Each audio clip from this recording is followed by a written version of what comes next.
आज की क्लास में ना हम लोग एक टॉपिक पढ़ेंगे जो कि डायमेंशन एनालिसिस है। जैसे लास्ट क्लास में हम लोग आए थे, कोई आया था आप लोगों से लास्ट क्लास में? कौन था लास्ट क्लास में? हाथ खड़ा करेंगे ऊपर। हाँ, अरे वाह। अच्छा, आज ऐसा कोई भी आया है कि जो आज पहली बार आया क्लास में? ठीक है। तो आप लोगों के लिए क्या है, वो जो क्लास थी पहली ओरिएंटेशन क्लास थी, तो उसकी हम आपको रिकॉर्डिंग देंगे। ओरिएंटेशन क्लास में बस आप लोगों को मेरा जो पर्सपेक्टिव था बुलाने का वो ये था कि भाई कौन सी क्लास पढ़नी है, रिवाइज करनी है। नाइन्थ क्लास पढ़नी है ना, बताया था मैंने कि भाई नाइन्थ क्लास ज़रूर रिवाइज करनी है। तो वो हमारा टारगेट हो गया है। तो जो बच्चे आज पहली बार मिल रहे हैं वो ये याद कर लें कि भैया सर ने बोला कि नाइन्थ क्लास अच्छे से रिवाइज करनी है। बाकी मेरे बारे में, कोर्स के बारे में, टेस्ट के बारे में मैं सब कुछ बता चुका हूँ, तो वीडियो देख लेना बस, है ना। आपको कुछ जानना है मेरे बारे में? नहीं नहीं, बता दो बता दो। मेरी एक बीवी, दो बच्चे हैं। कोई बात नहीं, इतना ही होना चाहिए। ठीक है।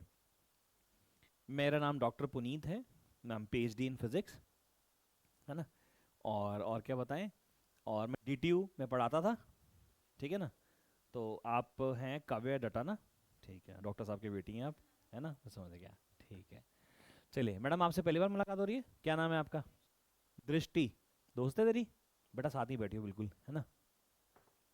अच्छा, इतना इतना ज़्यादा। कौन से स्कूल के तुम लोग? रोहिणी पदमपुरा। रोहिणी, आप भी? हाँ हाँ मैं। हाँ तू?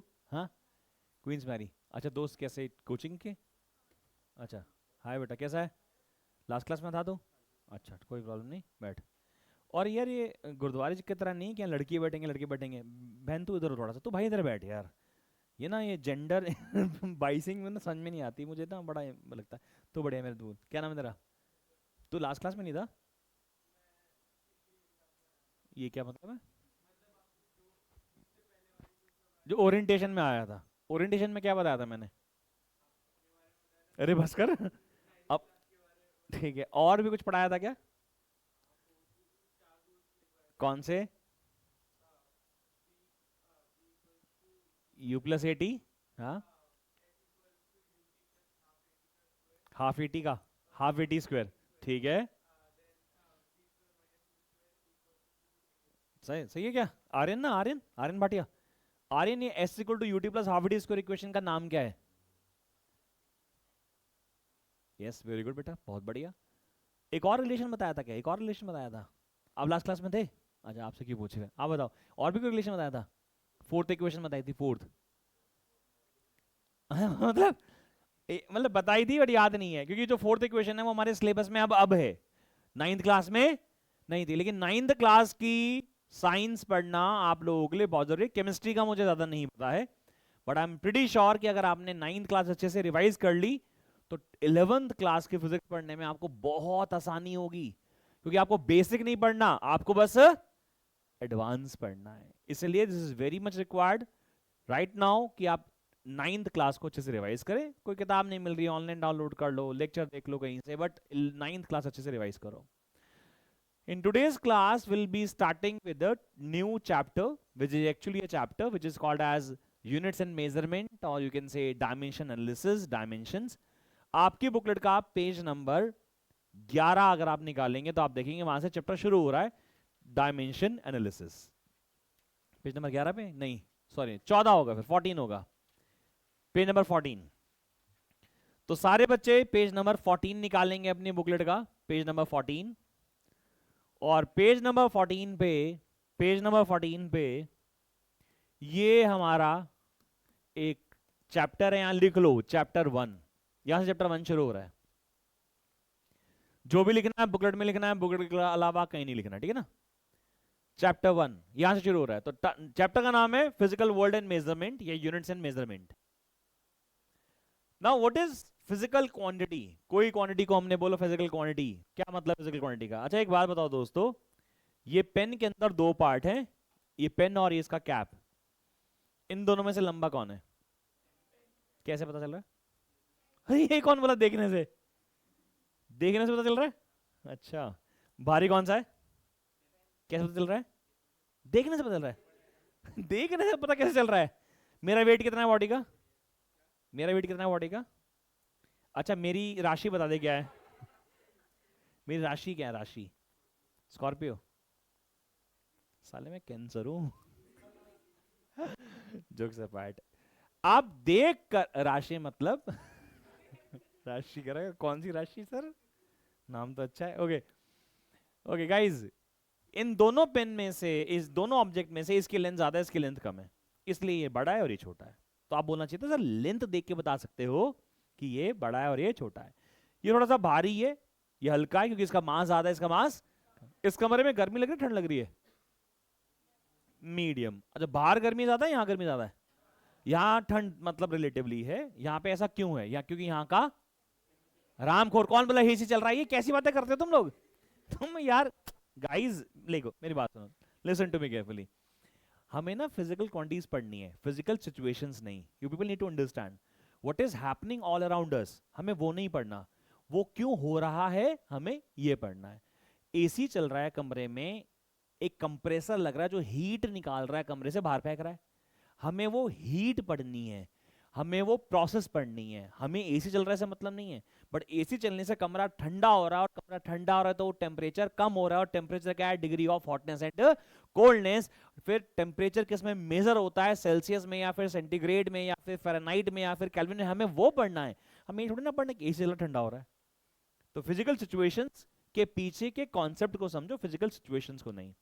तो सबसे पहले हम लोगों का एक टर्म आता है बेटा फिजिकल क्वांटिटी। तो जवाब समझना चाहिए आपको कि सर फिजिकल क्वांटिटी क्या होता है। तो कोई बता सकता है फिजिकल क्वांटिटी क्या होता है? Anything which is measurable is a physical quantity. कोई भी क्वांटिटी जिसको मेजर कर सकते हैं उसको हम लोग क्या बोलते हैं? फिजिकल क्वांटिटी बोलते हैं। जैसे तुम बताओ इस कमरे के अंदर कितनी लाइट है, मेजर कर सकते हो? कैसे मेरी जान? लाइट का मतलब बल्ब पैनल नहीं, कितनी रोशनी है, कितनी इल्यूमिनेशन है, कितना लक्स है, कर सकते हो। Because we have a quantity called as luminous intensity that is decided by the number of photons emitted by a source। अगर मान लो एक 5 वाट का बल्ब है, एक 500 वाट का बल्ब है, किससे रोशनी ज्यादा निकलेगी? आपने कैसे बताया ये बात? क्योंकि जो 500 वाट का बल्ब है उसमें से ज्यादा नंबर ऑफ फोटॉन्स निकलेंगे, ज्यादा नंबर ऑफ फोटॉन्स निकलेंगे तो ज्यादा इंटेंसिटी होगी, ज्यादा लाइट होगी। तो luminous intensity is a physical parameter that can be measured. अच्छा, इस कमरे में ठंड है या गर्मी है, कैसे नापोगे? थर्मोमीटर से, विच इज मेजरेबल। समझ में आ रही है क्या? एंड अच्छा, इस रूम का वॉल्यूम कितना है, कैसे नापोगे? इसकी लेंथ नापो, इसकी ब्रेड्थ नापो, इसका हाइट नापो, कैलकुलेट कर दो, वॉल्यूम निकल जाएगा। Anything which is measurable becomes a physical quantity. Like if you talk about emotions, love, Aashiqui, Prem, measurable है क्या? तुम तो साले बोल भी दोगे, कह रहा इनफाइनाइट है। तू पहली बार क्लास में आया क्या? आया था? थोड़ा सा रुक जा यार, तुम बहाए जा रहा है मुझे। Like emotions are not physical quantity. Anything which is measurable is a physical quantity. जो भी चीज मेजर नहीं हो सकती उसको क्या बोलेंगे कि सर वो फिजिकल क्वांटिटी नहीं है, उसका कोई नाम ही नहीं है बेटा। तो जो भी चीज मेजर की जाती है उसको बोलते हैं हम लोग physical quantity. Anything which is measurable is called physical quantity. जैसे कि मास है किसी बॉडी का, हम नाप सकते हैं। जैसे कि लेंथ है किसी ऑब्जेक्ट की, नाप सकते हैं। जैसे कि टाइम है वो हम कैलकुलेट कर सकते हैं। जैसे कि मान लीजिए इस कमरे में कितनी हीट है, कितना टेम्परेचर है, वो नाप सकते हैं। जैसे कि हमने बोला कोई बॉडी चल रही है, उसकी वेलोसिटी ज्यादा है, हम नाप सकते हैं। वेलोसिटी कैसे निकालोगे बताओ? कि बॉडी ने कितना डिस्प्लेसमेंट किया पर यूनिट टाइम में, that is called the velocity. अगर आप किसी बॉडी की एक्सेलरेशन निकालना चाहते हो, निकाल सकते हो क्या? हाँ, change of velocity with respect to time becomes what? Acceleration. किसी बॉडी पे कितना फोर्स लग रहा है, निकाल सकते हो क्या? कैसे निकालोगे बताओ? Force is equal to mass into anything which is measurable is a physical quantity. But point is why we are calculating it. हम मेजर कर क्यों रहे हैं भाई? क्यों निकाल रहा है? तू समझ रही मेरी बात? क्यों निकाल, क्या क्या जरूरत थी? किसी को क्या मौत आ रही थी कि वेलोसिटी निकाल के बैठ गए? एक बात बताओ, v का फॉर्मूला u प्लस एटी होता है। v का फॉर्मूला क्या रिलेशन है ये? Velocity time relation. क्या जरूरत है इस रिलेशन की मेरी जिंदगी में? तुम्हें लगता है डे टू डे लाइफ में तुझे लगता है कि काम आता होगा रिलेशन? कह रही भाई मुझे तो नहीं लगता। तुझे लगता है भाई? बिल्कुल नहीं लगता। आप कभी स्कूटी बाइक चलाए हो? ट्राई नहीं करी है ड्राइव? नहीं करोगे जिंदगी में, करोगे कभी? करोगे। तो भाई ने कहा कि सर जिंदगी में ड्राइव तो पक्का करूंगा मैं, हो सकता है मैं रॉकेट ना चला दूं। मान लीजिए हम बात करते हैं फर्स्ट इक्वेशन ऑफ मोशन की, which is u is equal to u plus at. हमारी गाड़ियों में प्रेजेंट जो इंजन होता है वो हमारे व्हील्स को एक टॉर्क देता है, जिसकी वजह से हमारा गाड़ी या व्हीकल चलता है, वो एक्सेलरेट करता है। यानी हमें पता है कि किसी भी व्हीकल की एक्सेलरेशन कितनी होती है। अच्छा, मान लीजिए हम लोग बोलते हैं हम लोग गाड़ी चला रहे हैं 100 किलोमीटर पर आवर से। भाई साहब आप बताना कितनी स्पीड चला रहे हैं? 100 किलोमीटर पर आवर से, और सामने अचानक से कुत्ता आ गया। अरे गाड़ी के सामने कोई तो आएगा ना मारने के लिए, सबसे सेफ तो वही है। तो मान लीजिए उस कुत्ते को बचाना है तो ब्रेक लगाने पड़ेंगे। ब्रेक लगाने के बाद कितने टाइम में गाड़ी रुकेगी, क्या इंपॉर्टेंट पैरामीटर है। क्योंकि अगर मान लीजिए रुकी लेकिन टक्कर मार के रुकी तो कोई फायदा नहीं हुआ ना उसका। तो समझ रहे हैं मेरी बात, यानी कि time of stop is very important parameter, yes और नो। अच्छा वी की वैल्यू 0 होनी चाहिए, हाँ सर, बॉडी फाइनली रुकेगी। स्पीड इनिशियली कितनी है, मान लीजिए 100 किलोमीटर पर आवर। एक्सेलरेशन या रिटार्डेशन जो भी टायर पे लगी वो हमें गाड़ी ने दी, और टाइम हम निकाल सकते हैं। तो time of stop is a very important parameter. Guys तुम लोग लड़कों, तुम लोग रिलेट कर पाओगे, किसी भी गाड़ी को जब खरीदने जाते हैं ना, लॉन्डे स्पेशली, पता है एक सवाल होता है कि भैया 100 किलोमीटर पर आवर कितने सेकंड में पहुंचेगी, कि 100 किलोमीटर पर आवर कितने सेकंड में पहुंचेगी। मैंने एक दिन चलाई मारुति, मैंने एग्जांपल बताया था भाई साहब, वो घड़ घड़ घड़ घड़ घड़ वो 100 पहुंच रही थी 2 मिनट में। जब मैंने गाड़ी परचेज की तो मैंने एक्सीलेटर पे पैर रखा, एकदम से उसकी स्पीड 100 किलोमीटर पर आवर पहुंच गई। वो गाड़ी मुझे अच्छी लगी। तो हम लोग यूजुअली बोलते हैं इसका पिकअप अच्छा है गाड़ी का। ये पिकअप का मतलब क्या होता है कि कितनी देर में वेलोसिटी की वैल्यू 100 पहुंच पाएगी। तो ये पैरामीटर बड़े इंपॉर्टेंट है। तो डे टू डे लाइफ में एक्चुअली हमारी फिजिक्स चल रही होती है, हमें पता नहीं है बेटा, हमें पता ही नहीं चल रहा होता, हमें दिख नहीं रहा होता है। तुम्हें पता है कि अभी तो ये एलईडीज आ गई हैं, इनसे पहले एक बल्ब हुआ करते थे पीली पीली से रोशनी वाले, याद है क्या, इनकंडेंसेंट कन्वेंशनल बल्ब। उसके अंदर ना एक फिलामेंट लगा होता था, पता नहीं किसी को याद है कि नहीं है, याद है क्या, फिलामेंट लगा होता था। जैसे ही हम करंट पास करते थे, ये जो फिलामेंट एक मटेरियल का बना होता है, इसको बोलते थे टंगस्टन। वेरी गुड बेटा। जैसे इसमें करंट पास करेगा टंगस्टन क्या करेगा, हीट अप हो जाएगा, वो ग्लो करेगा, फिर रोशनी हो जाएगी। तभी तो इन बल्ब को हाथ से लगा के पकड़ नहीं सकते थे, बिकॉज बहुत गर्म होते थे। मैंने करंट की फिजिकल क्वांटिटी बनाई, तभी मैं कॉन्सेप्ट को डेवलप कर रहा हूं। ये सारे फिजिकल क्वांटिटीज डिफाइन की जाती हैं ताकि हम नए नए लॉज बना सकें और उन लॉज को हम अपने डे टू डे लाइफ में यूज कर सकें। तो अगर आपसे पूछे कि व्हाट इज फिजिकल क्वांटिटी, तो आप बोल सकते हो it's a quantity which is measurable, anything which is measurable. और ध्यान रखना, मेजरेबल डायरेक्टली मेजरमेंट भी हो सकता है और इनडायरेक्ट मेजरमेंट भी हो सकता है। जैसे कि मैंने शायद तुम्हें लास्ट क्लास में बताया था कि हमने धरती का मास कैसे निकाला, तुम्हें बताया था क्या। मान लीजिए अर्थ की मास की बात करते हैं, कि तुम्हें पता है अर्थ का मास कितना होता है, अंदाजन अर्थ का मास कितना होता है 6.4 इंटू 10 की power 24 kg। Mass of earth कितना होता है बोलो, 6.4 इंटू 10 की पावर 24 kg। ये अर्थ का मास है बेटा, ये क्या है, ये अर्थ का मास है। अब ये निकाला कैसे होगा, कोई बता सकता है, ये निकाला कैसे होगा, अर्थ का मास कैलकुलेट कैसे हुआ होगा, अर्थ का मास कैलकुलेट कैसे होगा, कोई तराजू लेके तो नहीं गया होगा सोलर सिस्टम के पास कि भैया नाप लो जरा कितना है। इनडायरेक्ट मेथड थे, एक साइंटिस्ट थे जोहानस कैपलर, उन्होंने बताया था कि every planet is revolving around sun. वहां से कैपलर लॉ बनाया था और वहां से कांस्टेंट डिराइव किया, जहां से मास ऑफ अर्थ निकाला गया। यानी मास ऑफ अर्थ निकाला गया इनडायरेक्ट मेथोडोलॉजी से। कैसे, इनडायरेक्ट मेथोडोलॉजी से। जब हम सी में चलते हैं, जैसे मान लीजिए हम शिप लेके चल रहे हैं, तो हम लोग ना नीचे देखते हैं कि जो बेड या bed of ocean, bed of ocean समझते हो कि नीचे कितनी दूर धरती, तो कैसे नापते हैं उसको, सोनार से। किसको पता है क्या, सोनार। भैया मान लीजिए शिप जा रही है, फॉर एग्जांपल ये शिप है, ये शिप जा रही है, और शिप में से यहाँ पे से हमने साउंड वेव्स भेजी, कुछ क्या भेजी, साउंड वेव्स। नीचे से टकराकर वापस आएंगी कि नहीं आएंगी, तो हम टाइम कैलकुलेट कर लेते कि भाई इतनी देर में साउंड वेव टकराकर वापस आई। हमें वेलोसिटी ऑफ साउंड मालूम होती है, वेलोसिटी ऑफ साउंड हमें मालूम होती है। तो अगर मैं डिस्टेंस निकालना चाहूं तो डिस्टेंस कैसे निकलेगा बताओ, ये निकलेगा वेलोसिटी मल्टीप्लाई बाय, बोलो आया ना। तो मैं इनडायरेक्टली निकाल सकता हूं कि नीचे कितनी, नीचे धरती है या सी बेड है। कुछ समझ में आ रहा है मेरी बात। तो हम फिजिकल क्वांटिटीज को क्यों पढ़ा रहे हैं, ताकि हम उनसे अलग अलग लॉज बना सके। तो आप अपनी भाषा में लिख लो, कोई एग्जाम में पूछेगा थोड़ी ना तुमसे ये, बट आप अपनी भाषा में लिख लो यहाँ पे, anything which is measurable is physical quantity. सबसे ऊपर बेटा यहाँ लिख ले, anything which is measurable is a physical quantity, anything which is measurable is a physical quantity, anything which is measurable is a physical quantity। जो भी चीज major की जा सकती है उसको क्या बोलते हैं बेटा, फिजिकल क्वांटिटी बोलते हैं। तो सही आती है क्या, तो क्या अप्रोक्सीमेट आती है क्या, there are different different indirect methodologies. तो बहुत सारे मेथड से, जैसे इसने बोला कि भैया जो आप इनडायरेक्ट मेथड से कैलकुलेशन कर रहे हो सही है गलत है कैसे पता चलेगा, तो हमने 2-3 मेथड ऐसे बनाए हैं, एक बार इससे करा, फिर एक बार इससे किया, फिर एक बार इससे किया, फिर वेरीफाई किया, तब जाके वो स्टैब्लिश हुआ। ठीक है, तब जाके वो स्टैब्लिश हुआ। तो स्टैब्लिशमेंट के लिए रिसर्च एंड डेवलपमेंट टीम काम करती है हमारी, हम रिसर्च करते रहते हैं, फिर वो स्टैब्लिश हो जाता है कि हाँ कुछ है जो बात आप बोल रहे हो, ठीक है। तो फिजिकल क्वांटिटी क्या, anything which is measurable is a physical quantity, जो भी मेजर कर सकते हो फिजिकल क्वांटिटी बोलते हैं। नाउ फिजिकल क्वांटिटी बेटा तीन प्रकार की होती है, ध्यान रखेंगे। पहली एक होती है फंडामेंटल क्वांटिटी जिसको हम बेस क्वांटिटी बोलते हैं, एक होती है डिराइव्ड और एक होती है सप्लीमेंट्री। कौन सी? तीनों नाम बताओ फटाफट। फंडामेंटल, डिराइव्ड और सप्लीमेंट्री आखिरी में पढ़ेंगे, पहले हम लोग बेस क्वांटिटी पढ़ते हैं। बेस और डिराइव्ड, जो भी क्वांटिटी किसी दूसरी क्वांटिटी पे डिपेंड करती है उसे हम बोलते हैं डिराइव्ड, भाई उससे डिराइव हुई है। और जो किसी क्वांटिटी पे डिपेंड नहीं करती उसे बोलते हैं फंडामेंटल।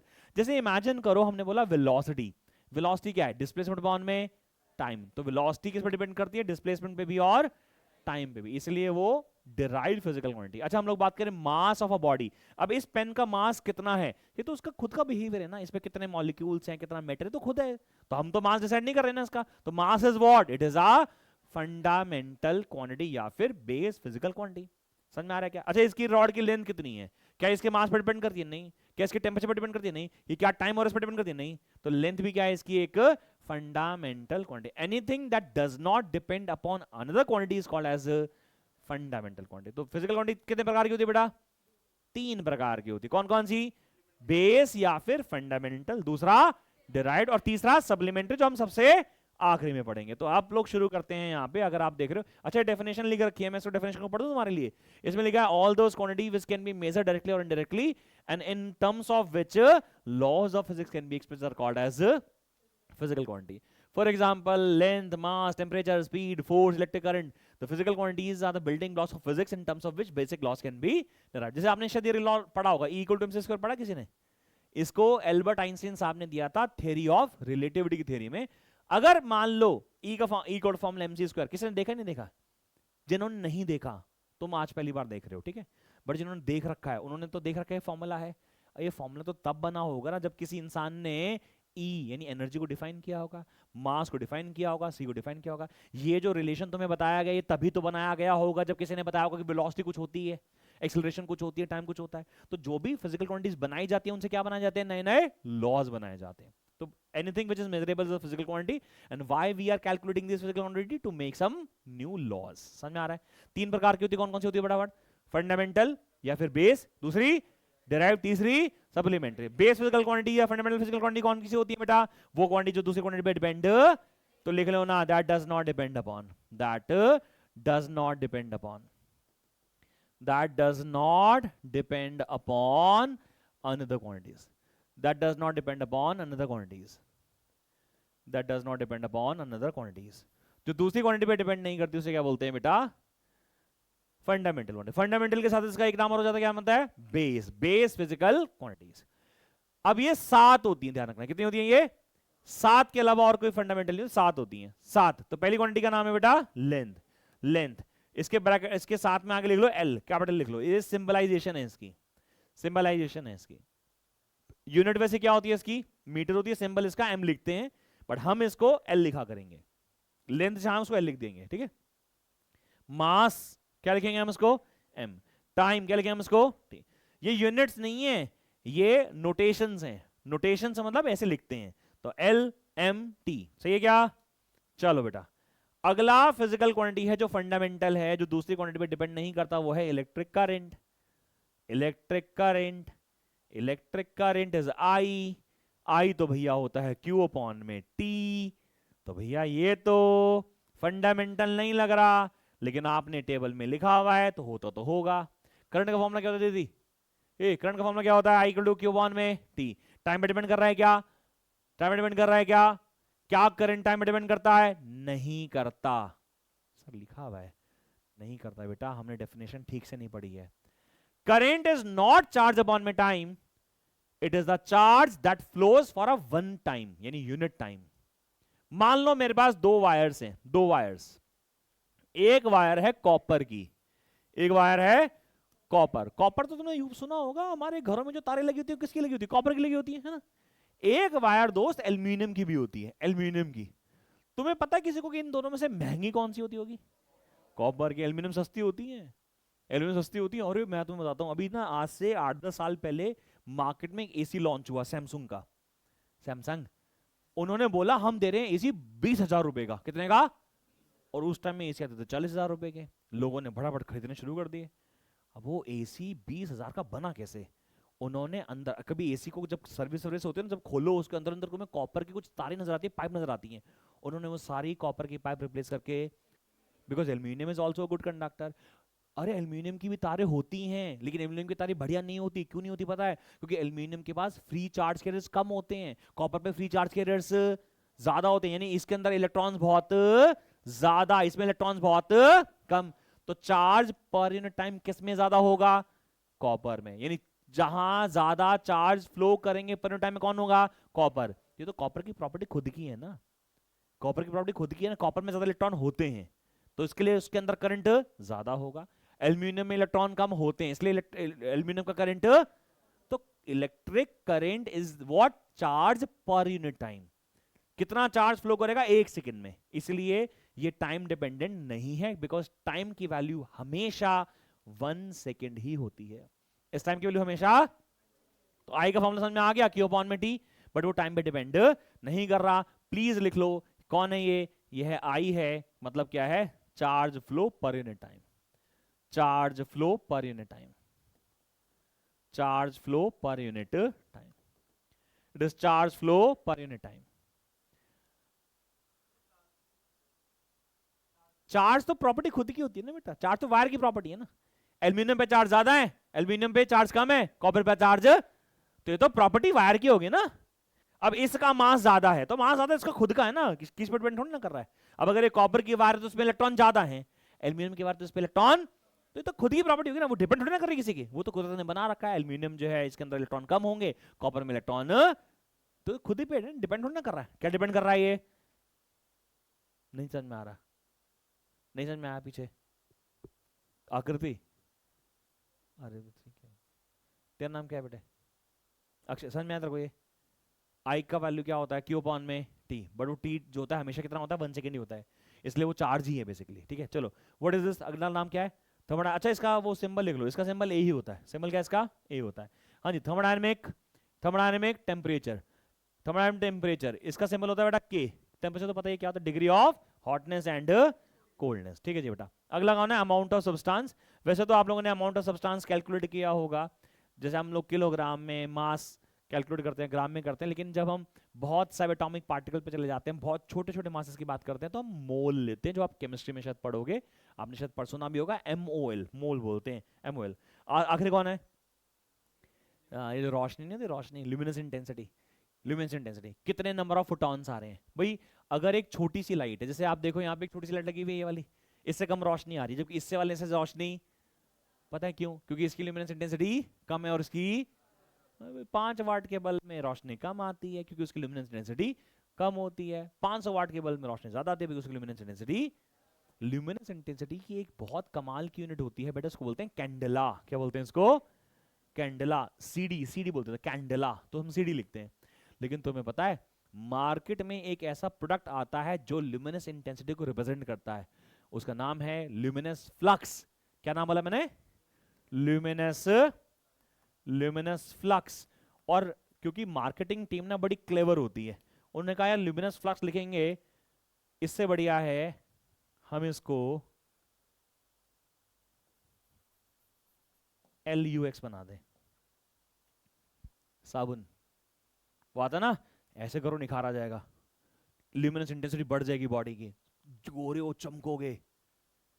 समझ रहे हो क्या? Lux, lux is a unit of luminous flux, luminous intensity. कितनी ज्यादा रोशनी है, देखो क्या प्रोडक्ट टेक्नोलॉजी है। तुमने सोचा था लक्स का मतलब ये होता होगा, सोचा साबुन होगा? नहीं, lux is a unit of luminous intensity. चलो ज्यादा डिटेल में नहीं जाते, बस ये समझते हैं कि फंडामेंटल फिजिकल क्वांटिटी क्या होती है। फंडामेंटल फिजिकल क्वांटिटी कौन सी होती है अक्षिता? फंडामेंटल कौन सी होती हैं जो किसी और के ऊपर डिपेंड, तो को समझ में आ रहा है मैं क्या पढ़ा रहा हूँ? कुछ समझ में नहीं आ रहा? क्या समझ में नहीं आ रहा? बता बता, मैंने तो क्या बोला? फिजिकल क्वांटिटी क्या होती है पहले बताओ? फिजिकल क्वांटिटी क्या होती है? ऐसी क्वांटिटी जो, anything which is measurable is a, anything which is measurable is a physical quantity. जो मेजर किया जा सकता है उसे फिजिकल क्वांटिटी बोलते हैं।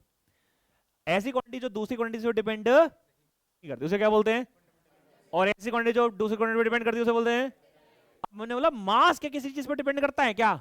मास तो मास है ना भाई उसका, वो क्या हो गया फंडामेंटल हो गया। लेंथ किस पर डिपेंड करती है भैया? लेंथ तो लेंथ है ना इस मार्कर की, फंडामेंटल हो गया। टाइम फंडामेंटल है ना भैया। इलेक्ट्रिक करंट फंडामेंटल है भैया। Luminance intensity, mole, thermodynamic temperature. There are 7 fundamental physical quantity. What are fundamental quantity? क्या होती है फंडामेंटल का मतलब पता क्या होता है?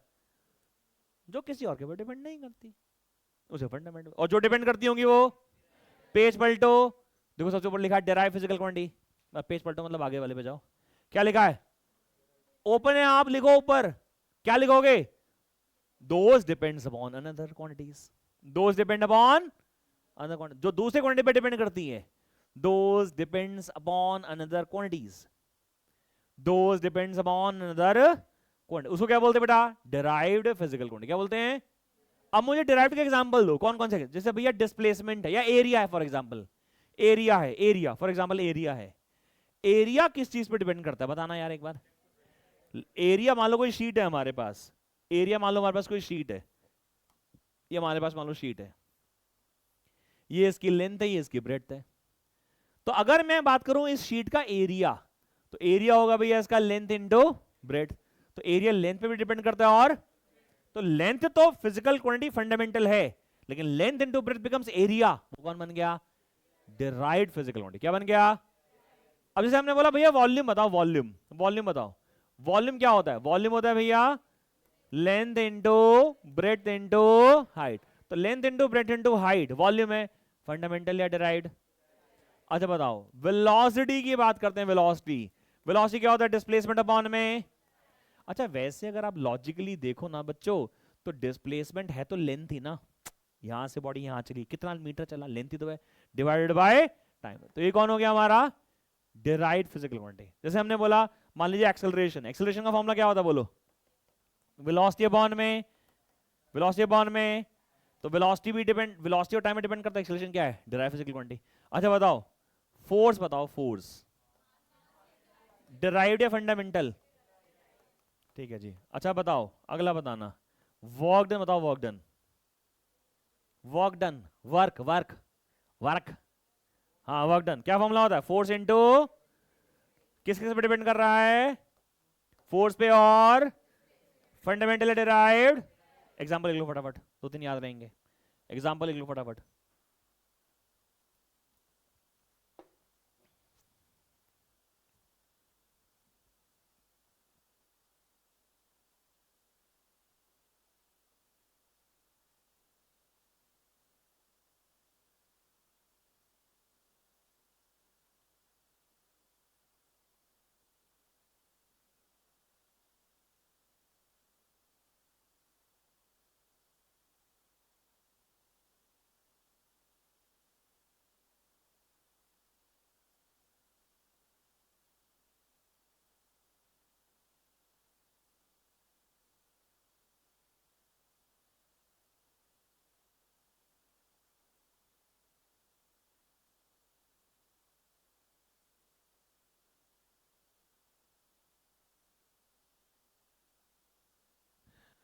अभी हमारा ना बेसिक एम क्या है मेरी जान? फॉर्मूले क्यों नहीं लिखे तूने इसके आगे के? तेरे को आते हैं? अच्छा टॉर्क का फॉर्मूला बताइयो, फिर इसलिए करो सब लिखना है, ठीक है ना? जो भी मैं बोर्ड पे लिख रहा हूँ आपको अपनी बुकलेट में लिखना है, ठीक है ना? जो भी मैं बोर्ड पे लिख रहा हूँ आपको बुकलेट में लिखना है, ठीक है? ठीक है, ठीक है guys. Now today's class projection is, हमें करना क्या है ध्यान से सुनो, हमें सारी डिराइव्ड फिजिकल क्वांटिटीज को, हमें सारी डिराइव्ड फिजिकल क्वांटिटीज को किसके टर्म्स में लिखना है? फंडामेंटल के टर्म्स में लिखना है। किसके टर्म्स में? और फंडामेंटल कौन होती है? Mass, length, time, current, luminance intensity, mole, thermodynamics, इसके टर्म्स में लिखना है, जो जो जिस पे डिपेंड करता हो। पेज पलटिए प्लीज एक बार, और पेज नंबर 16 पे आ जाइए। सप्लीमेंट्री बताया बाद में पढ़ाऊंगा, ठीक है ना? पेज नंबर 16 पे आ जाइए, 16 पे, ठीक है? वहां पे हेडिंग लीजिए डिफरेंट, सो डायमेंशंस ऑफ, भूल जाओ क्या लिखा हुआ है, जस्ट फोकस में जो पढ़ा रहा हूं। भाई साहब आप बताना, एरिया जो है, एरिया क्या बताया था आपने? क्या होता है? लेंथ इनटू ब्रेड्थ होता है, लेंथ इनटू ब्रेड्थ होता है, सही है क्या? लेंथ इनटू ब्रेड्थ, सही है? लेंथ को कौन सी फंडामेंटल फिजिकल क्वांटिटी से डिनोट करूं? एल से कर दूं, एल से कर दूं, एल लगा दूं, लग गए एल। ये लग गए, एल लग गए। ब्रेड्थ को क्या लिखूं, एम एल टी टी क्या लिखूं, सॉरी, अबे एल ही तो लिखूंगा, बी कहां से आ गया। फंडामेंटल कौन है, एल एम टी के आई, आई तो है नहीं sorry, A C D M O L, तो ब्रेड्थ को किस में लिखूं, एल ठीक रहेगा ना। मेरी बात समझ में आ रही है क्या। हर फिजिकल क्वांटिटी को फंडामेंटल के टर्म्स में लिखो, तो ब्रेड्थ बेसिकली मीटर ही तो है, मीटर तो लेंथ ही होती है, तो मैं इसको भी क्या लिख सकता हूं, एल लिख सकता हूं। समझ में आया क्या, नहीं आया, पीछे चमका पक्का। तो एल इंटू एल कितना हो गया बेटा बोल, एल स्क्वायर, तो एल इंटू एल कितना हो गया, एल स्क्वायर, और यहां पे ऐसा डब्बा बना दो स्क्वायर वाला, ये बन गया इसका डायमेंशनल फॉर्मूला। क्या बन गया, ज्यादा चक्कर में नहीं पड़ते, बस याद करते हैं एरिया को हमने किसके टर्म्स में लिख लिया, फंडामेंटल फिजिकल क्वांटिटी के टर्म्स में लिख लिया। लिखो मत बे पीछे, लिखो मत। वॉल्यूम बताओ, वॉल्यूम, वॉल्यूम क्या होता है, length into breadth into height. Length को किससे सिंबलाइज करूं, एल से, ब्रेड्थ को और हाइट को भी, तो 3 बार एल लगे तुम्हारे, क्या बन गया, एल क्यूब। समझ में आ रहा है क्या, बहुत बढ़िया बेटा। अच्छा एक टर्म तुमने पढ़ा होगा, शायद याद होगा 10वीं क्लास में, डेंसिटी। क्या होता है, मास अपॉन में, बहुत बढ़िया दोस्तों, मास को क्या लिखूं, एम लिख लो भैया, सही लग रहा है भाई। 7 याद करने, 7 कौन है, मास बनी M L T K A M O L N C D, याद नहीं हुआ, अरे के बता तो दिया वो, तो जरा कहां रहता था, दोबारा बोल, एम, एम मास हो गया, लेंथ, टी टाइम, के कौन, टेम्परेचर, एमओएल मोल, ठीक है, सीडी और इलेक्ट्रिक करंट रह गया ए। 7 हो गए कि नहीं, चलो बोलो मास के लिए क्या लिख दूं, बोल एम लिख दो, वॉल्यूम के लिए क्या बोल दूं, अच्छा अच्छा सुन, ये एल जो क्यूब है इसे ऊपर ले जाऊं, तो जब ऊपर से नहीं जाता तो पावर में माइनस आता है क्या, तो यानी क्या बन जाएगा, M L minus 3 square bracket में लिख दिया, सही है क्या, सही है क्या, ये बन गया इसका डायमेंशन फॉर्मूला। नोट करो साथ साथ, ये फॉर्मूला डिराइव करो फटाफट, मेरे साथ साथ नोट करेंगे सारे बच्चे।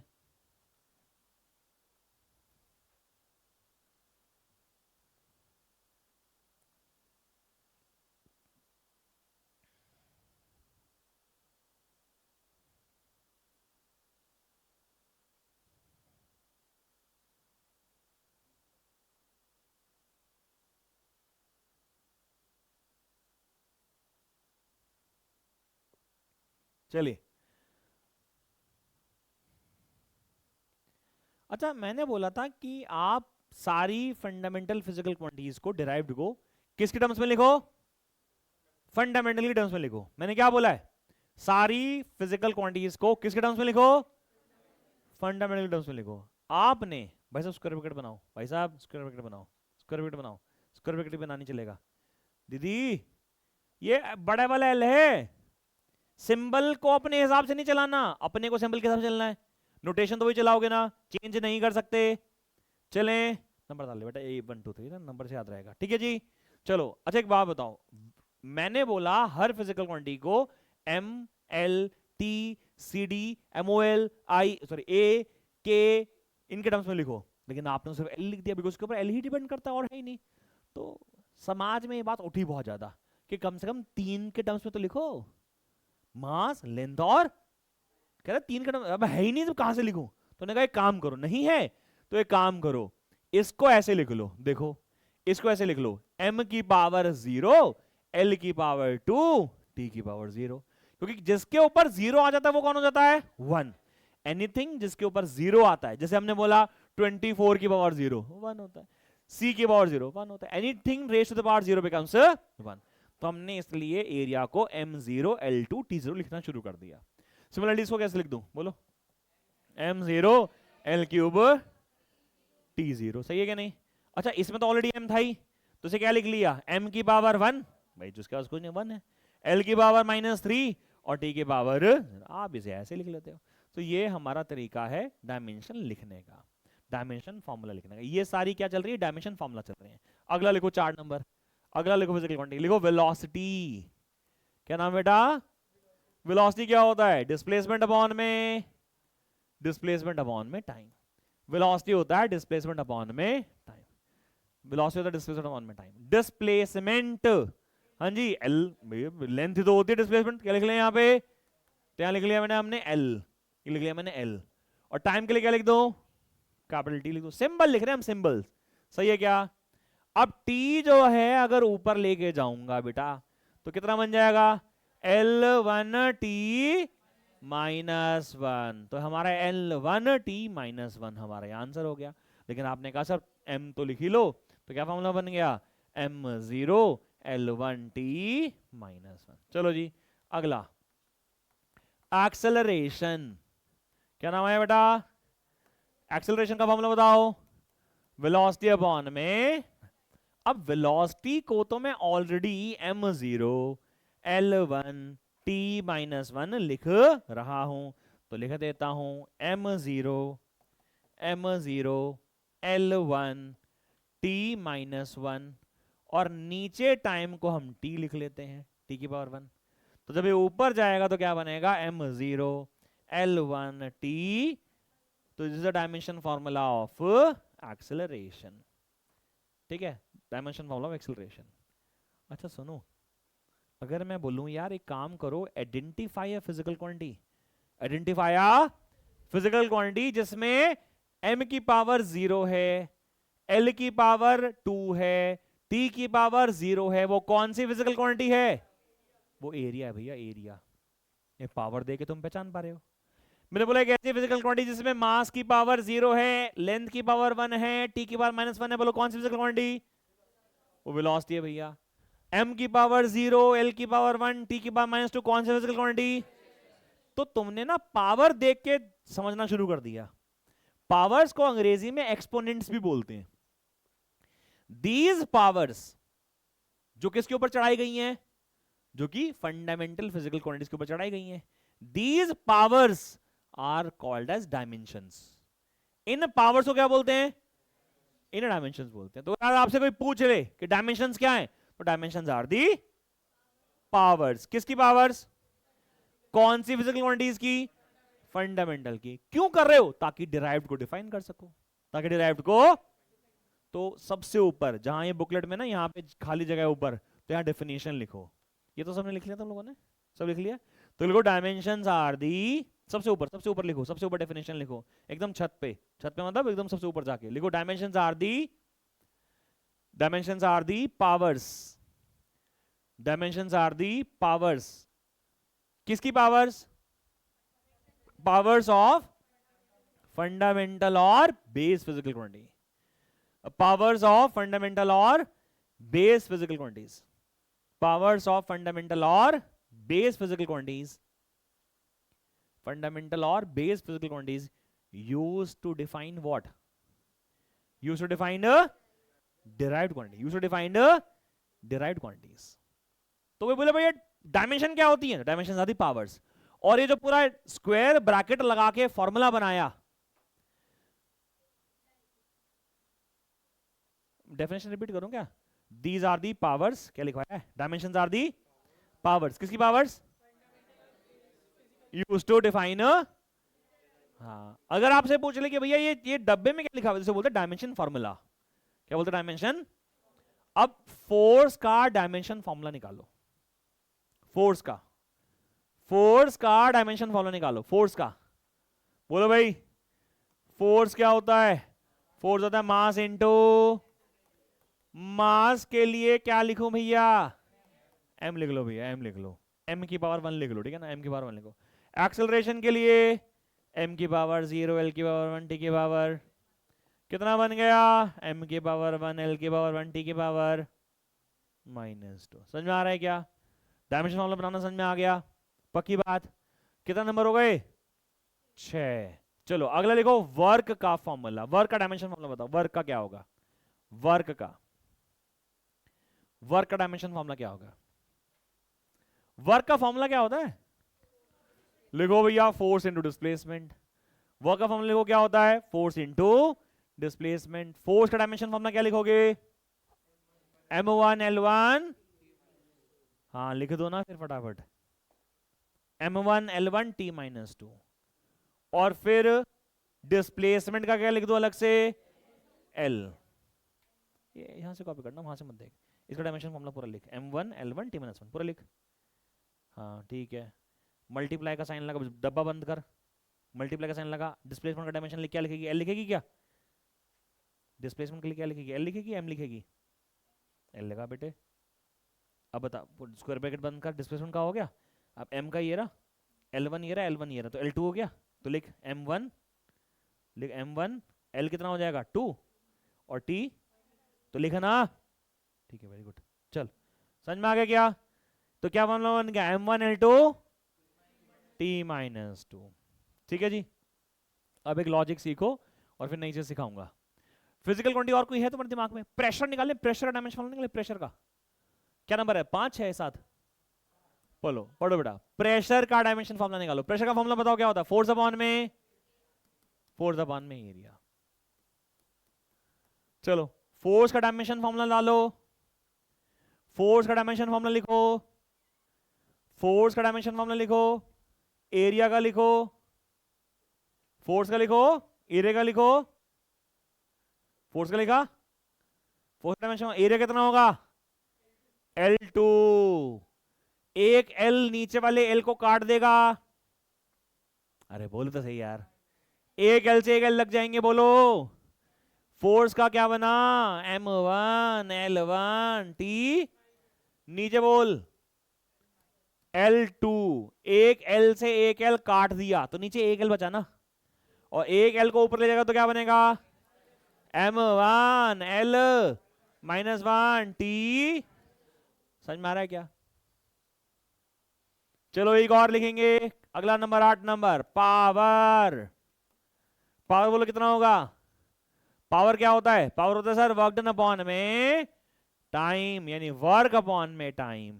क्या फॉर्मूला बनेगा, वर्क अपॉन में टाइम। वर्क का फॉर्मूला लिखो फटाफट, वर्क कितना था, M1 L2 T minus 2, M1 L2 T minus 2 divided by T, solve करो, T ऊपर एक जाएगा फालतू, -3 होने वाला है। अरे नहीं समझ में आया क्या, मैं कर लेता हूं ना, चलो वर्क का डायमेंशन फॉर्मूला तुमने बता दिया मुझे, वर्क का क्या बताया था मैंने, M1 L1 नहीं L2 T माइनस 2, और नीचे T, जब T ऊपर एक जाएगा तो ये 1 था, ऊपर जाके -1 हो जाएगा, तो ये कितना हो गया, M1 L2 T माइनस 2 और T माइनस 1 ये हो गया। अब जब ये आपस में मल्टीप्लाई होंगे तो बन जाएगा M1 L2 T माइनस 3, ये बन गया किसका डायमेंशन फॉर्मूला, पावर का। अब ऐसी ऐसी कुछ फिजिकल क्वांटिटी तेरे को समझ में आ गई है बच्चे, ये t की पावर 1 है और t की पावर -2 है, कटता तब जब यहाँ पे t की पावर 2 होता, समझ रही है क्या, तो एक t से एक t कट जाता, ठीक है ना, तो ये t को तो ऊपर लेके जाएगा तो t की पावर -1 हो जाएगा, t की पावर -3 2 ये है, t की पावर -1 ये है, तो t की पावर -3 हो जाएगा। अब दोस्तों अगला पड़ाव सुन लो, जरूरी जो है, कई बार ऐसी फिजिकल क्वांटिटीज होंगी जो हमें पढ़ी ही नहीं रखी होंगी, पता ही नहीं होगा ये कौन सी फिजिकल क्वांटिटी है, कई बार हम पहचानने की कोशिश करेंगे, कई बार हमें पता भी नहीं होता, जैसे कि हमने पढ़ा टॉर्क। क्या होता है टॉर्क, टॉर्क होता है turning effect of force, torque क्या होता है, टर्निंग इफेक्ट ऑफ फोर्स। चलो एक काम करते हैं, तुम्हें एक डेमोन्स्ट्रेशन से टॉर्क समझाने की हम कोशिश करते हैं, सफल हो जाएंगे तो ठीक है, नहीं तो कोई नहीं। मान लीजिए ये आपके पास एक टी शेप की रॉड है, ठीक है, टी शेप की रॉड है, सही है क्या, है ना हमजा, अरे बच्चा है तू मेरा, इधर आ, अरे कुछ नहीं करेगा। हाँ क्या नाम है आपका, अयांश। अयांश आपको ना इस रॉड को ऐसे पकड़ना, ठीक है, ऐसे, और ऐसे गिरने नहीं देना, ऐसे पकड़े, ऐसे गिरने नहीं देना, ठीक है, ओके, थोड़ा पीछे खड़े हो जाओ उधर से, हाँ वेरी गुड। अयांश थोड़ा सा ऊपर पकड़ो, ठीक है। अयांश अगर आप इसे ढीला छोड़ोगे तो ऐसे घूम सकती है ऊपर नीचे, ठीक है ना, तो ये टर्न हो रही है, इसे बोलते हैं टर्निंग, टर्निंग इफेक्ट है। क्या है ये, जैसे आपका कॉपी का पेज नहीं खुलता, टर्न हो रहा है ना, टर्निंग इफेक्ट, ये क्या है, टर्निंग इफेक्ट। इसे हॉरिजॉन्टल रखो ना, अरे नीचे गिर गया, थोड़ा, हाँ थोड़ा सा लूज छोड़ दो, ये तो टर्न हो रहा है क्या। अच्छा कोई बता सकता है कौन सी एक्सिस के अबाउट टर्न हो रहा है, ये एक्सिस है, ये वाली एक्सिस है, ये वाली एक्सिस है, देखना ऐसे पूरा टर्न नहीं करता है, ये पूरा टर्न नहीं कर रहा, बोलना भाई, it is turning about this axis, अरे हाँ ना बोल भाई, तो दिस एक्सिस अबाउट, अरे हाथ में दर्द रहा है, कुछ नहीं हो रहा, this is turning about this axis, सही है क्या? चलो अब ऐसा है कि मान लो इस रॉड पे मैं एक ये वजन लटका दूं, इतना छोटा सा, कितने किलो का है? 1 किलो का है। ध्यान रखना बेइज्जती मत करा दियो। मैं इसको यहां लटका देता हूं, यहां पे देख रहे हो, यहां पे। अब देखो भाई साहब, अभिनव ने, क्या नाम है, अयांश ने पकड़ रखा है रॉड, सही है क्या? कितने किलो का मास है? 1 किलो का मास है। नीचे वेट लग रहा है। चलो अगर मैं इस वेट को थोड़ा सा आगे यहां खिसका दूं तो अयांश को थोड़ी सी दिक्कत हो सकती है, लेकिन क्योंकि भाई साहब भारी है, ओके, एक काम कर अयांश, इस बार थोड़ा सा रॉड को अपने हिसाब से एडजस्ट कर ले। जैसे रॉड को ना एक हाथ नीचे से ऐसे कर ले, हाँ ऐसे, ऐसे कर ले, ऐसे पकड़, हाँ थोड़ा सा ऐसे, थोड़ा एडजस्ट कर ले, एक हाथ ऊपर से, एक हाथ ऊपर से पकड़ ले, हाँ ऐसे, है ना? अब थोड़ा एडजस्ट कर और अपने आप से एडजस्ट कर ले थोड़ा सा, लड़का है स्मार्ट है, ऊपर कर ले थोड़ा सा, हाँ बस। ध्यान लगाओ दोस्तों, यहां तो ये आराम से पकड़ पा रहा है, कितना कूल लग रहा है ना? अयांश थोड़ा सा और दूर ले जाऊं बेटा मैं, यहां से सेम वजन है, सेम वजन है, सेम वजन है, लेकिन इस बार इसका टर्निंग इफेक्ट ज्यादा है, लेकिन लड़के ने पकड़ रखा है। अच्छा एक काम करो, आप लगाओ, चलो लगाओ लगाओ लगाओ, आप शुरू से लगाओ, सबको हाथ दिखाना चाहिए, हाँ भाई देखो, बस छोड़ दो यार, नहीं गिरेगा, देखो बड़ा आराम से, आराम से, आराम से, ठीक है ना? ठीक है, अयांश थोड़ा सा आगे खिसका बेटे इसको, देखो अभी भी कितना आराम से, कितना आराम से, आराम से, है ना? ठीक है, अयांश थोड़ा सा और, बस अभी थोड़ा सा मुझे दिक्कत हो रही है, बट फिर भी मैंने रोक लिया, because I know the trick. पकड़ पकड़ पकड़ पकड़ पकड़, अब तू लगा बेटे। अच्छा एक काम करो, आपका नाम क्या है? काव्य, आप भी आ जाओ बेटे, वहीं खड़े रहो, चाहे थोड़ा हाथ लगा देना बस इन दोनों को, थोड़ा दूसरा हाथ भी लगा लो, एक हाथ से काम नहीं चलता, हाँ ठीक है, थोड़ा आपस में थोड़ा सामंजस्य बिठा लो कि भैया तू ये करना, मुझे ये करना, है ना? चलो देखो दोस्तों, थोड़ा ऊपर कर लो कभी, हाँ अरे ऊपर कर लो, दिख नहीं रहा किसी को पीछे से, हाँ हमने से यहाँ लटकाया, ठीक है, ओके गाइस, आराम से पकड़ लिया लोगों ने, 2 लड़के हैं भाई साहब, है ना, जवान खून। यहां लगाया तो भी पकड़ लिया, जब यहां लगाया तो भी पकड़ लिया,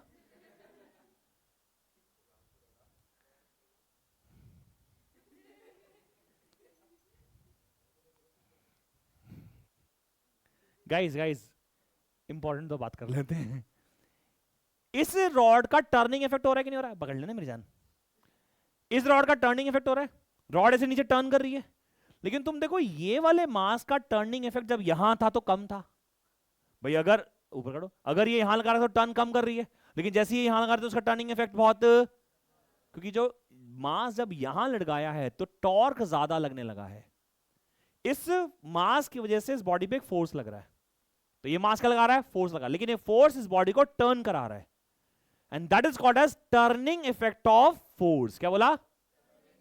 अगर मैं ये मास यहां लटकाता हूं तो इससे डिस्टेंस देखो कम है, क्या यहां से डिस्टेंस क्या कम है, लेकिन जब इसे यहां लगा दो तो डिस्टेंस क्या है, ज्यादा डिस्टेंस तो ज्यादा टॉर्क, ज्यादा टर्निंग इफेक्ट, ज्यादा टॉर्क, यानी फोर्स है दोनों में सेम लग रहा है, लेकिन उसका टर्निंग इफेक्ट किस पे डिपेंड करता है, डिस्टेंस पे। यानी कि फॉर्मूला बना, जैसे कि छोड़ दे एक मिनट इसके लिए, बैठ जाओ आप लोग, फॉर्मूला बना टॉर्क का,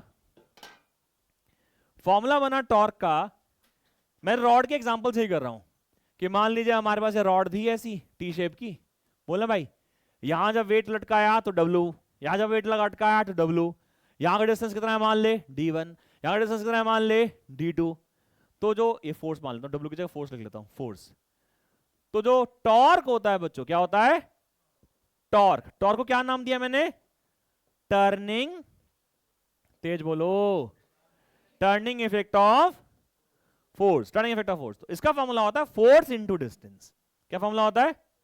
तो अगर हमारा डिस्टेंस ज्यादा था तो टर्निंग इफेक्ट टॉर्क ज्यादा लग रहा था, इसलिए इस रॉड को ज्यादा टॉर्क मिल रहा था, और जब टॉर्क ज्यादा लगेगा तो ऐसे आराम से घूमेगी भाई साहब, आप कितना ही भी रोक लो। इवन ये तो जब मैंने इंस्ट्रूमेंट बनवाया तो मैंने गोल पाइप से बनवा दिया, गोल पाइप तो और मुश्किल था रोकना, ये तो फिर भी स्क्वायर है, तो रेक्टेंगल पाइप तो रोकना आसान था।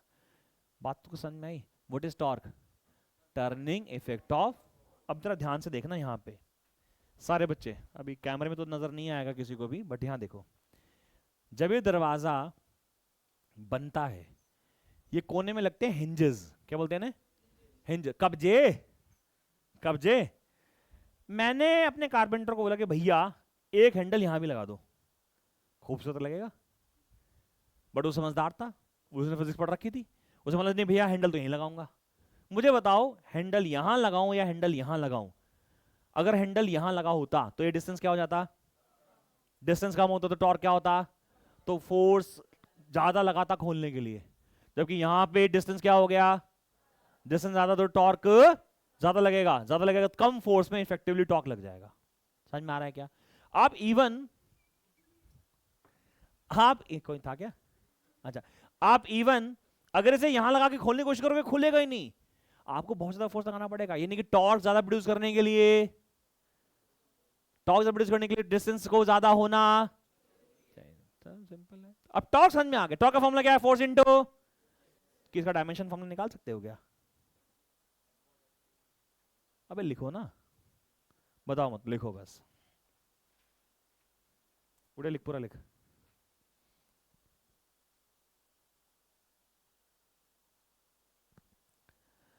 तो टॉर्क का फॉर्मूला है force in turning effect of force which is force into distance. Diagram बना लेना, फोटो बना लेना है, क्या सुंदर सी, m1 t2 m1 l2 t minus 2 हो गया क्या?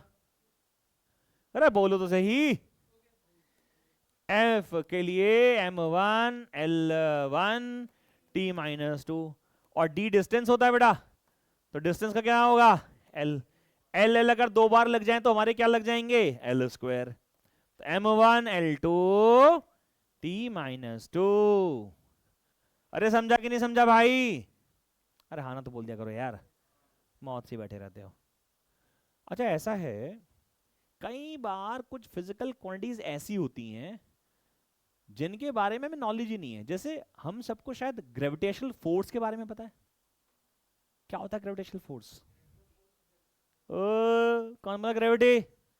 बेटे बात ध्यान से सुनो, मान लो यूनिवर्स में दो कोई मास है m1 और m2, ठीक है, इनके बीच में डिस्टेंस r है, इनके बीच में डिस्टेंस क्या है, तो इनके बीच का gravitational force, gravitational force basically होता है between any two mass, between any two mass.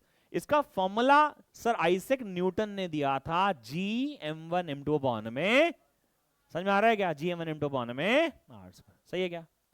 What is this g stands for? Gravitational, ओहो ग्रेविटेशनल, याद है हमें, ग्रेविटेशनल कांस्टेंट। कोई समझदार बच्चा इसकी वैल्यू बता सकता है क्या मुझे? 6.67 10 के पावर -11 न्यूटन मीटर स्क्वायर पर किलोग्राम स्क्वायर, ये फॉर्मूला वैल्यू होती है। अच्छा अगर इन दोनों मासेस में से एक मास अर्थ हो जाए, अर्थ, और एक कोई भी मास m हो जाए, तो ये ग्रेविटेशनल फोर्स, ये ग्रेविटेशनल फोर्स बन जाता है ग्रेविटी।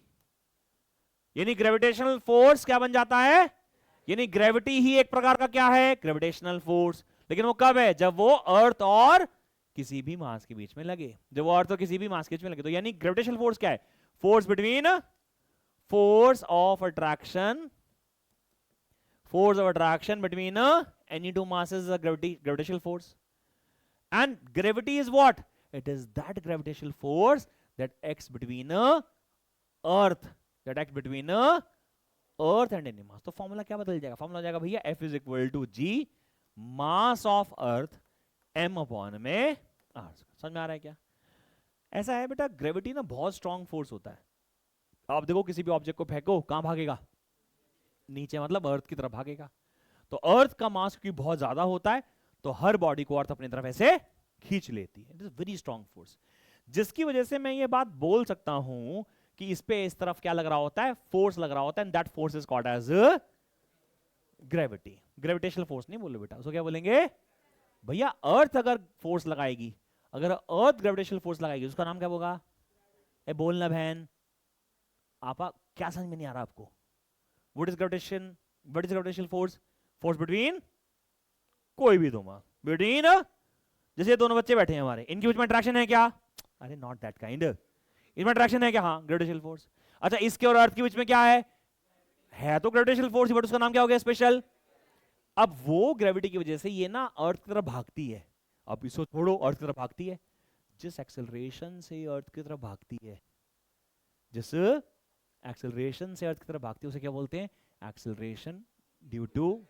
अच्छा, तो अगला नाम क्या बना? एक्सेलरेशन किसकी वजह से? Due to gravity. Acceleration due to gravity. तो दिस इज एक्सेलरेशन ग्रेविटी की वजह से, जिसको हम लोग बोलते थे स्मॉल जी। क्या फॉर्मूला था? जीएम, इसका फॉर्म वैल्यू कितनी थी? 9.8 मीटर। समझ में आ गया क्या?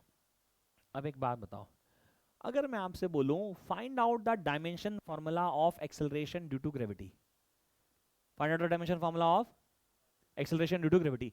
एक्सेलरेशन ड्यू टू ग्रेविटी है तो एक्सेलरेशन है ना, एक्सेलरेशन ड्यू टू ग्रेविटी है तो, और जब वो है एक्सेलरेशन तो उसका डायमेंशन फॉर्मूला वही तो होगा जो होता है क्या? m0 l1 t -2। तो कौन सा नंबर बना? 8वां, 9वां? ये 9 है, तेरा 11 है, क्या हो रहा है ये? 11। तो 11वां नंबर लिखो, इसको बाद में लिख लेना क्लास के बाद, ठीक है ना? इसको बाद में लिख लेना। हाँ जी, 11 नंबर क्या बन रहा है? नेक्स्ट क्वांटिटी क्या बन रही है? Acceleration due to. तो आपको ना कई बार पूरे नाम को डिकोड करना पड़ेगा कि एक्चुअल में है कौन। ये कौन है? एक्सेलरेशन ही तो है। और अगर एक्सेलरेशन है तो इसका डायमेंशन फार्मूला क्या बनेगा?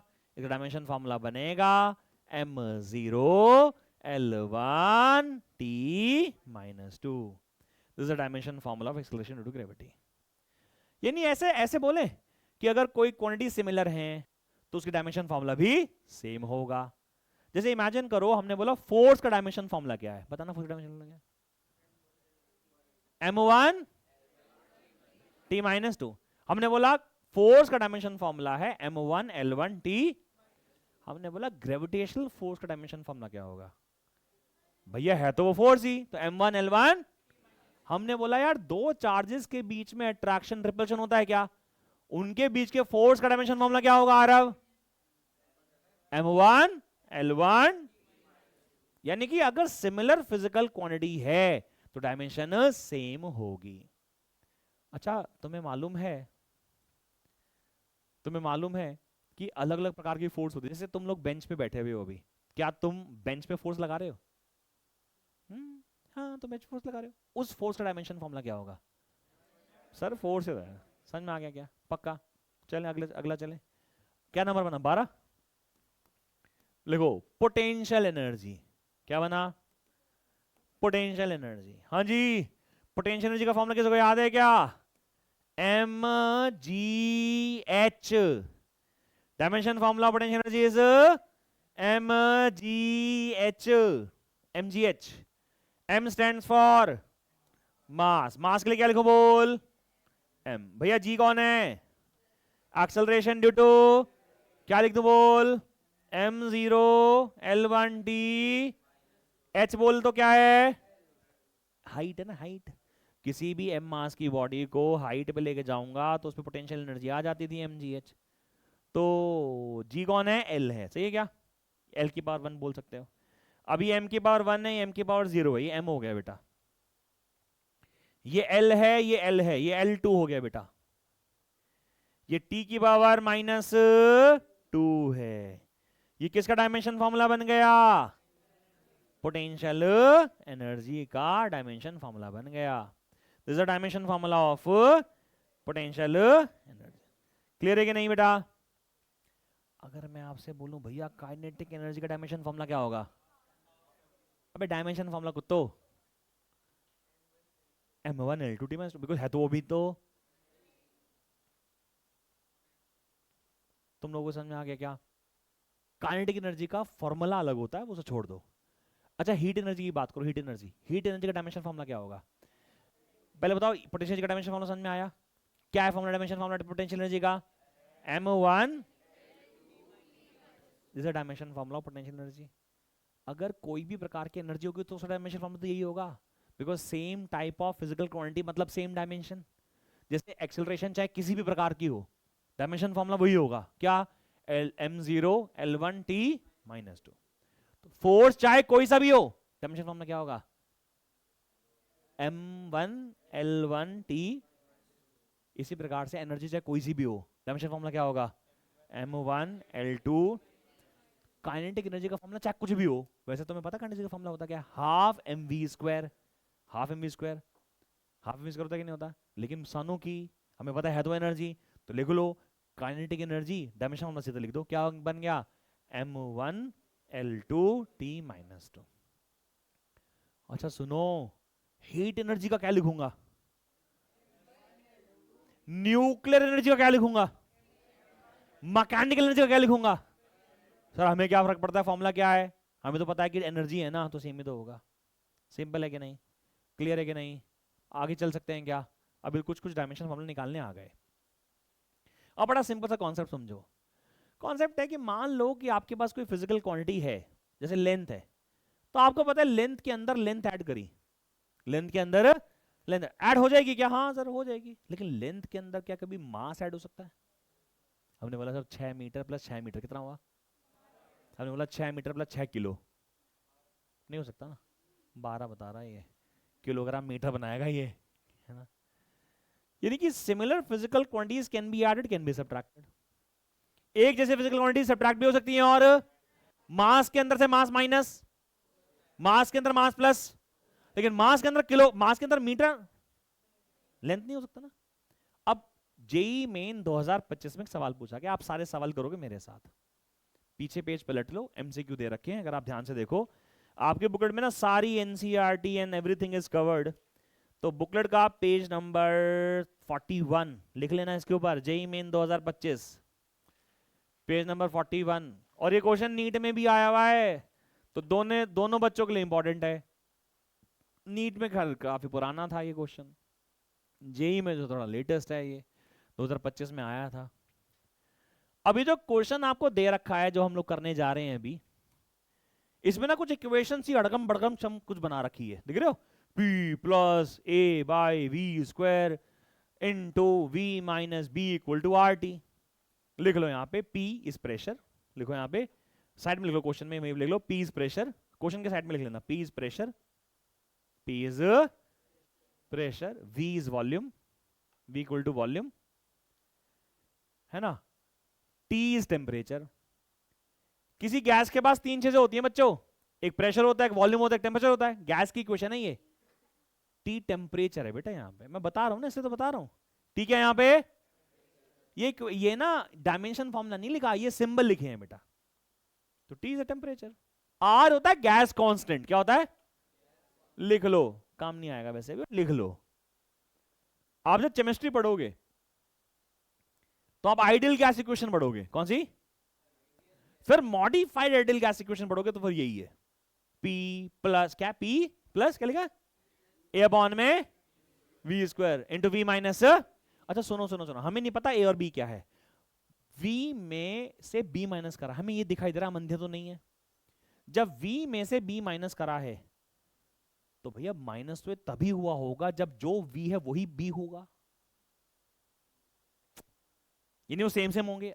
अगर V है तो V A भी B भी V जैसा ही होना चाहिए था, बिकॉज लेंथ में से लेंथ माइनस होती है, टाइम में से टाइम माइनस होता है, तो वॉल्यूम में से, यानी B भी कौन है, लिख लेना भाई, B वॉल्यूम, लिखो लिखो एज सिमिलर क्वांटिटीज, आज सॉल्यूशन लिखो, लिखो as similar quantities, as similar quantities can be subtracted, as similar quantities can be subtracted or added, therefore B must be volume, therefore B must be volume, therefore dimension of B must be same as dimension of V, dimension of V और dimension B क्या होंगे, same होंगे।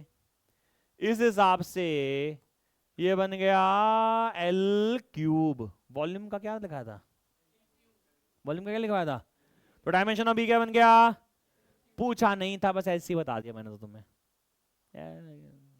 ठीक है। अच्छा पीछे जाके देखना जरा एक बार, जहां डायमेंशन फॉर्मूला लिखवाए हैं, प्रेशर का डायमेंशन फॉर्मूला क्या है, प्रेशर का साइड में बता दो मुझे, मैं साइड में लिख देता हूं आराम से बे।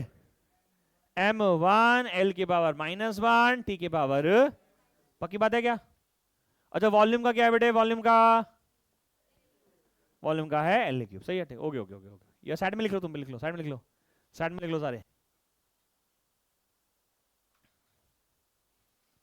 अच्छा एक बात बताओ, P के अंदर A अपॉन में V स्क्वायर क्या हो रहा है? P के अंदर A अपॉन में V स्क्वायर क्या हो रहा है?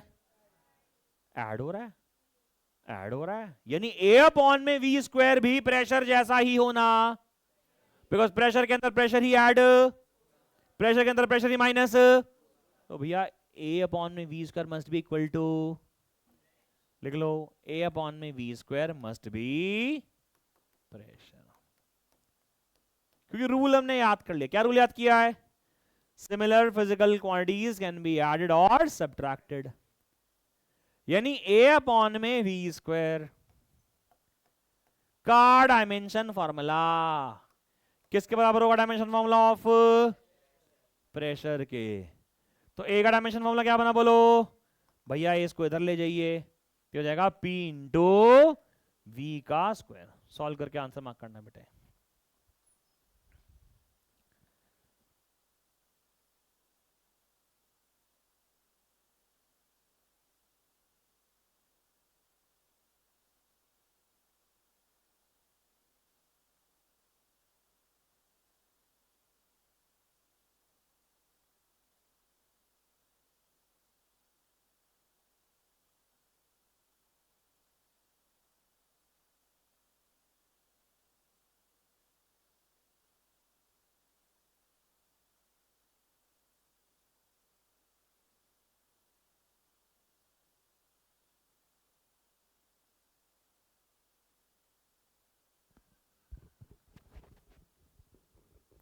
ये क्या लिख रहा है तू? ए कैसे हो गया? ये तो बी नहीं था। अच्छा हाँ ई था, ठीक है। कौन सा ऑप्शन लग रहा है?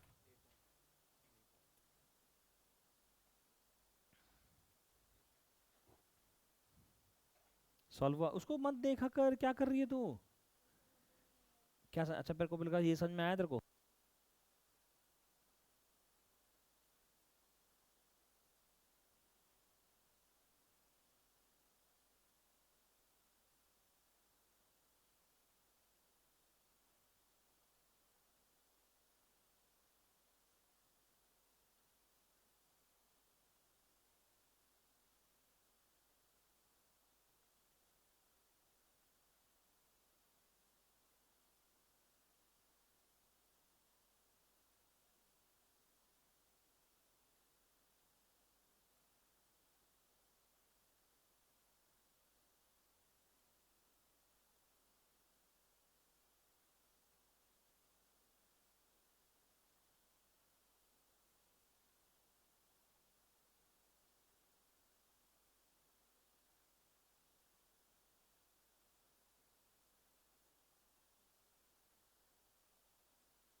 हाँ तो -2 ही आ रहा होगा। तेरा क्या आ रहा है? माइनस किसी पता कर रहा है तो सही तो आ रहा है तेरा आंसर।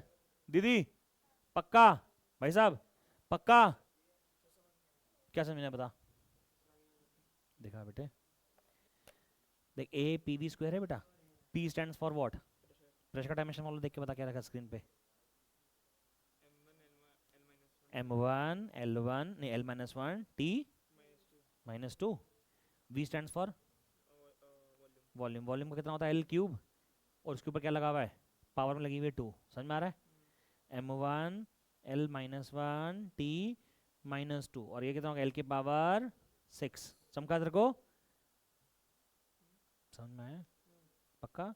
कितना हो गया m की पावर 1, l की पावर माइनस 1 ये रहा और प्लस 6 ये रहा, कितना हो गया 5 हो जाएगा, और t की पावर, ऑप्शन बता।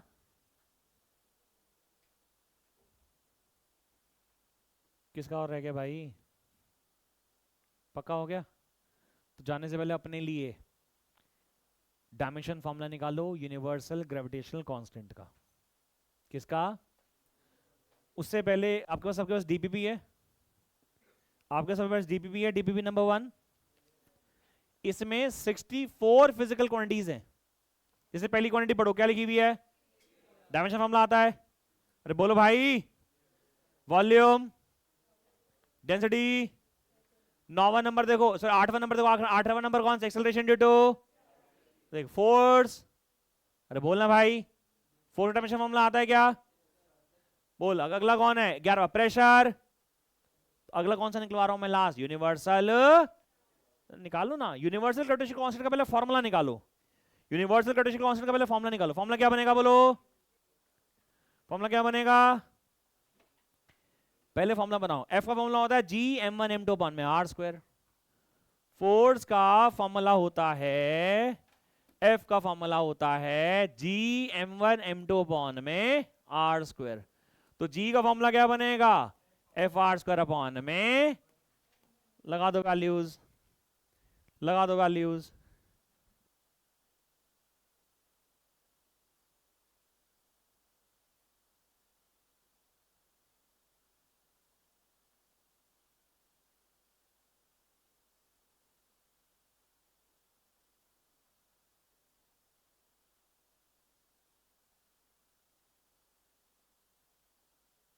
भाई फटाफट बोलो क्या फॉर्मूला बन रहा है, अरे मेरी जान रुक जा, फोर्स डायमेंशन फॉर्मूला पुट कर, फोर्स डायमेंशन फॉर्मूला पुट कर, क्या रखेगी फोर्स डायमेंशन फॉर्मूला, ठीक ही होगा मतलब, रख रख फोर्स का फॉर्मूला क्या रख, हाँ अब आर क्या था, याद है किसी को आर क्या था, लेंथ नहीं था कुत्तो, दो हरामखोर, कौन रेडियस बोला, अरे दो मासेस के बीच का डिस्टेंस था, हाँ वो भी है तो एल ही ना यार, ऐसे तो गुड़ और गोबर में दोनों में कहा आता है यार, ये क्या मतलब हुआ यार, काउडंग केक और केक में फर्क नहीं है क्या यार, ऐसे मत बोलो यार, अच्छा उड़ने लगता है, एल लिखेंगे एल, हाँ लग गए बेटे, एल तो लग गए, force m1 l1 t minus two, r stands for distance, distance का स्क्वायर, m1 m2 मास मास, मास मास यानी m स्क्वायर, m स्क्वायर, अरे समझे कि नहीं समझे, m से एक m काट दिया, नीचे क्या बचा, एक m ऊपर गया तो कितना बच गया, m की पावर -1, l एक ये रहा, दो ये रहा, l की पावर t की पावर, बहुत बढ़िया दोस्तों, डायमेंशन फॉर्मूला समझ में आ रहा है क्या।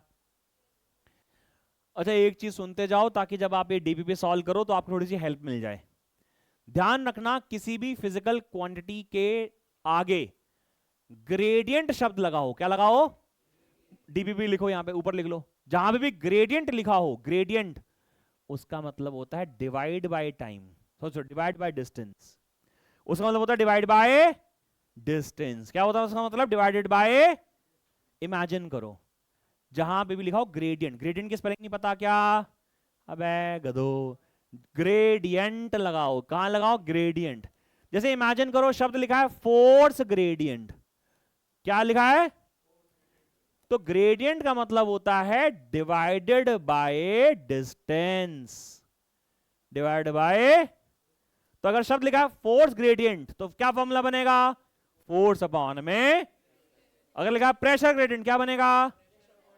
क्या तुम्हें प्रेशर का डायमेंशन फॉर्मूला पता है?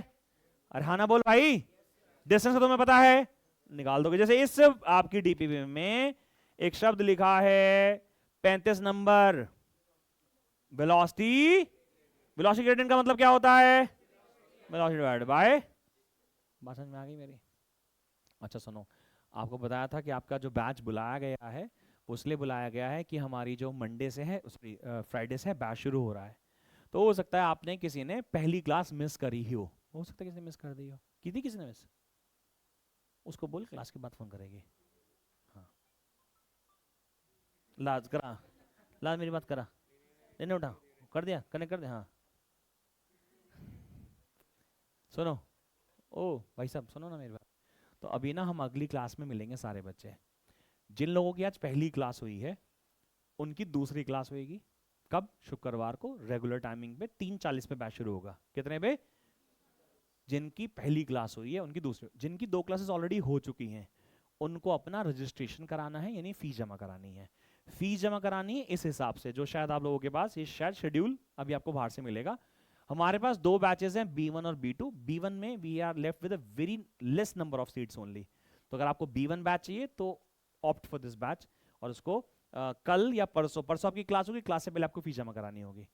अगर आपकी कोई क्लास जिसकी एक सेकंड क्लास है या फर्स्ट क्लास है, उसको अपने एक बार एक ट्रायल क्लास में एक बैच में और आना। देखो ट्रायल क्लास का कोई मतलब नहीं होता। ट्रायल क्लास का मतलब होता है कि इनकी क्लास में गए थे, समझ में आ रहा है क्या, दिक्कत तो नहीं हो रही है? क्योंकि ट्रायल का मतलब एक क्लास में कुछ थोड़ी ना करके दिखा दूंगा कि भाई नाच के दिखाओ थोड़ा सा अच्छा लग रहे हो। अब लास्ट क्लास में न्यूमेरिकल करवाए थे क्या? वो कराया था जेई के न्यूमेरिकल, बट कराने जरूरी थे। क्यों करवाए वो? क्यों करवाए वो? ताकि भैया याद करा दो कि 9 तो अच्छी करनी जरूरी है, बिकॉज 9 करोगे तो 11 भी अच्छी हो जाएगी, इसलिए यू नीड टू दिस। ठीक है, तो आपको आपकी फीस जमा करानी है अकॉर्डिंग टू जिनकी 2 क्लासेस हो गई हैं इस शेड्यूल के अकॉर्डिंगली, और अगली क्लास में मिलेंगे रेगुलर क्लास टाइमिंग पर। Thank you so much. अच्छा सुनो, एक चीज और मैं यहाँ पे बोल के खत्म करूं। एक चीज और, हमारी ना जे